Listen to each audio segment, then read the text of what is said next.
رهبری سنتر عراقی بو لکولین استراتژیک جی پایتخت اردن عمان دکتر غازی فیصل میوانی منه سلاو و ریز بوده بریز غازی فیصل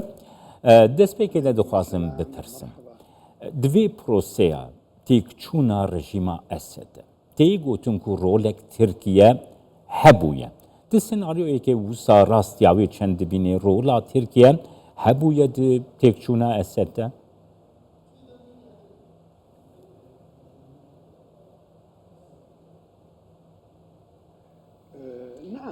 باڵێ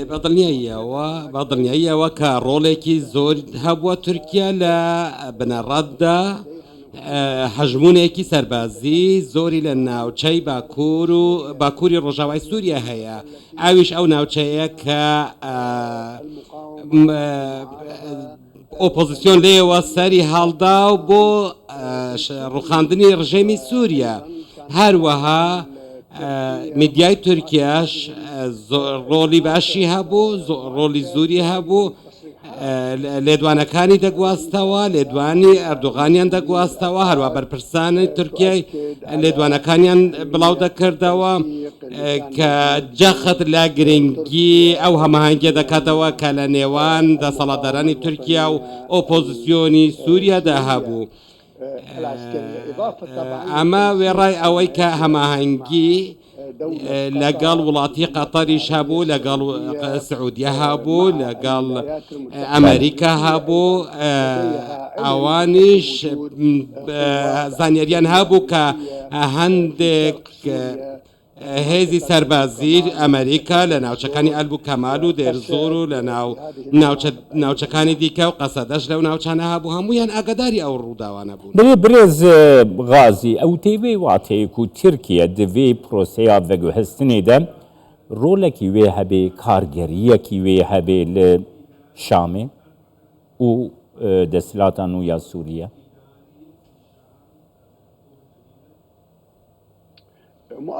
بەدڵنیاییەوە تورکیا پارێزگاری لە پەیوەندیەکانی لەگەڵ حکوومەتە نوێیەکە لەگەڵ سیاسەتە نوێیەکەی سووریا پارێزگاری لێ دەکات ئەمە گومانی تێدا نیە بۆ چارەسەرکردنی کێشەکان ئەو کێشانەی کە تایبەتن بە زیاتر لە 3.5 ملیۆن پەنابەر لە تورکیای کە سوورین بۆ هێدی گەڕانەوە هەنگاو بە هەنگاو گەڕانەوەیان بۆ وڵاتەکەیان هەروە ژمارەیەکی دیکەی زۆری ئالنگاری سیاسی ئەمنی کە پەیوەستن بە سنوورەوە هەروەها چەند ئالنگاریەکان پەیوەندیان بە لایەنی ئابوووریەوە هەیە هەروەها ئاوادانکردنەوەی سووریا پێویستە تووریەوە هەز دەکات کە پێویستە ڕۆڵی لە بنیادنانەوەی ناوچە ڕووخاوەکە ناوچە وێرانبووەکاندا هەبێت هەروەها کە پێویستی بە چەندین ملیارد دۆلارە بۆ ئاوادانکردنەوەی ئەو ناوچانەی کە بە بەرمیلی تەقێنەر و بۆمبی هێشوین لە ناو براون و وێران کراونە هەروەها زیاتر لە 9 ملیۆن کەسیش کە قوربانی ئەو جەنگە بوون هەروەها ئەمە جگە لەوەی کە 9 تا 10 ملیۆن هاوڵاتی سووری لە پەنابەری ئەوروپا و کیشوەرەکانی دیکەی جیهان بووینە و ژمارەیەکی زۆریان بەردەوامی ئێستا بە چالاکیەکانیان دەدەن لە وڵاتەکانی دیکە ئێستا لێرە کێشەی زۆر هەیە بە بڕوای من تورکیا هاوکاری حکوومەتی نوێ دەکات شانبەشانی قەتەر و وڵاتانی دیکەی عربی کە ئەوانش هاوکار دەبن هەروەها وڵاتانی ئەوروپی هاوکاری سووریا دەکەن بۆ ئەوەی دووبارە خۆی نوێ بکاتەوە کە لە ئەنجامی جەنگی ناوخۆ و شەڕی ناوخۆ و بەردەوامی داعش تا ئەمڕۆژ ڕوبەڕووی وێرانکاریەکی زۆر گەورە بووەتەوە کە هەروەها بەرچاوگرتنی بڕیاری نەتەوە یەکگرتووەکان بۆ بنیادنانی دکتۆر غازی دخوازم وەیەکێ بزانبن نوها تورکیا gelekî behsa rewşa navxweya Sûriyê dike.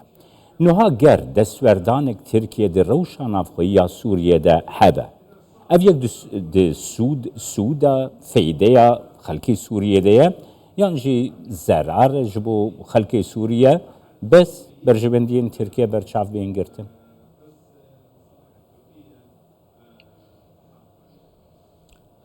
بەدڵنیاییەوە دەسواردان لە کاروباری سەروەری سووریا ڕەتکراوەیە ئەمە بە گوێرەی جارنامەی نەتەوە یەکگرتووەکان بە گوێرەی یاسای نێودەوڵەتی هەروەها پەیوەندیە کلاسیکیەکان لە نێوان سووریا و وڵاتانی دراوسێ بەڵام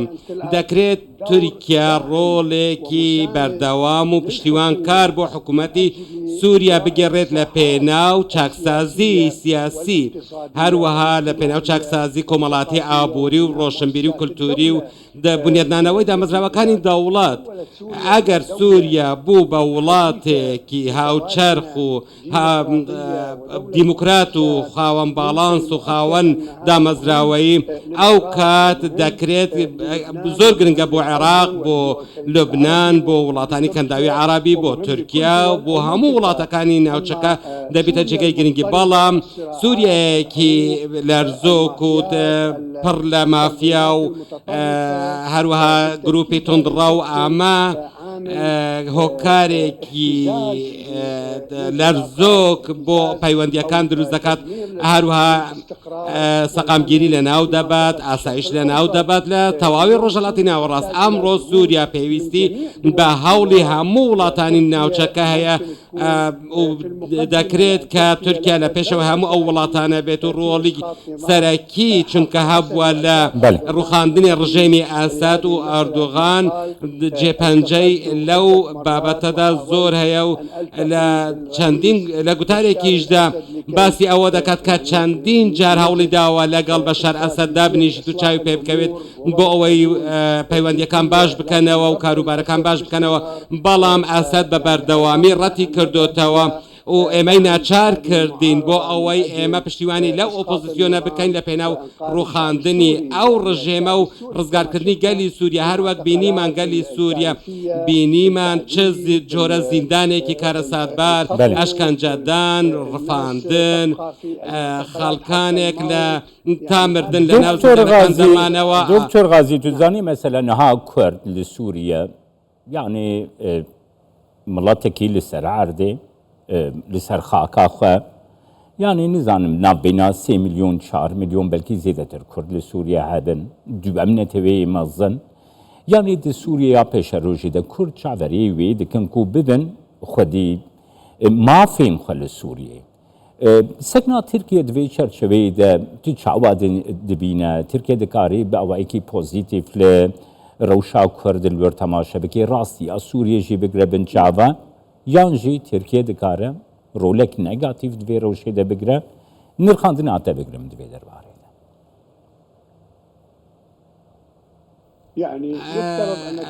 دەکرێت یعنی پێویستە تورکیا دەسەڵاتدان لە کاروباری سیادی ناوخۆیدا ناکات مافی تورکیا نییە کە 4 میلیۆن کورد یاخۆت تورکمان یاخۆت ئێزدی یاخۆت پێکاتەکانی دیکە بسڕێتەوە سووریا بە درێژایی هەزاران ساڵ ئەو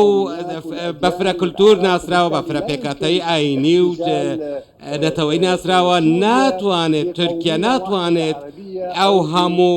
هەموو پێکاتانە ڕەت بکاتەوە و هەروەها سووریاش ناتوانێت ئەوانە ڕەت بکاتەوە پێویستە ئێمە هەنگاو بەرەو سیستەمێکی دیموکراتی بنین بە بەشداری پێکردنێکی هەموو لایەنەکان لە دیموکراتیەت لە ئابووری لە هەموو شتێکدا کە بینیمان بەیاننامەی ئەحمەد شەرعیش گوتی کە سووریا بۆ هەموو سووریەکانە بە تەواوی پێکاتە ئاینی نەتەوەیی و ئیثنیەکانەوە کەواتە پێویستە ئێمە ئەم گوتنانە لەسەر ئەرزی واقع پیادە بکەین ئەگەر ئاڵای ئازادی سووریا ئاڵای سەربەخۆی و هەروەها هەستەدا بە شێوەیەکی ئەرێنی چەند کەناڵێکی پەیوەندیکردنی کردەوە ئەمە شتێکی گرنگە بۆ حەزبە کوردیەکان لە سووریا کە خۆیان بگونجێنن لەگەڵ دەسەڵاتی نوێی سووریا دکتۆر غازی میژارێک گرنگ و ئاستا ڕۆژ لاتە ناویندا هەرێمێدا هەروەها داستان ناودەولەتی دەژی يعني کارگریەک باش کریە هەم سەکنا بەغدای هەمژی سەکنا هەولێرێک و سەکنێکی ئارام و ڕەوشا سووریەدە سەکنێکی ئارام و کامل تێنرخاندن نوها وەکی و بەغدا و هەولێر بووە سنتێرێک دیپلۆماسیەکە ناودەولەتیژی و ji gelek welatên Ewropa Amerîka jî niha seredan li Bexdayê û Hewlêrê hene ti sekna Hewlêr û Bexdayê di rewşa Sûriye de çawa dinirxîne.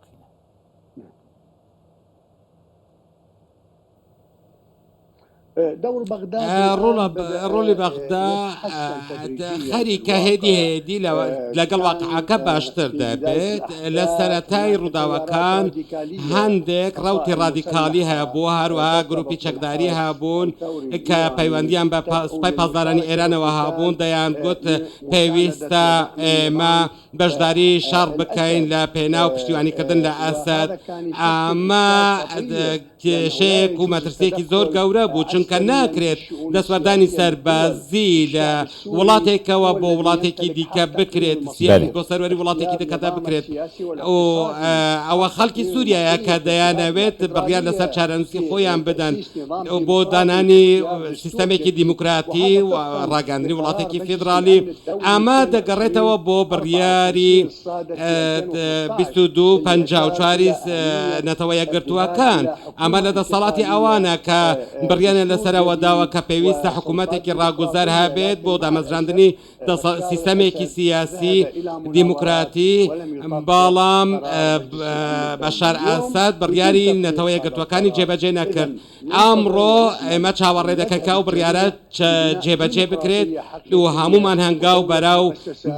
دیموکراتیەکی تێکی ڕاستەقینە بۆ سووریا بنین و کە هەموو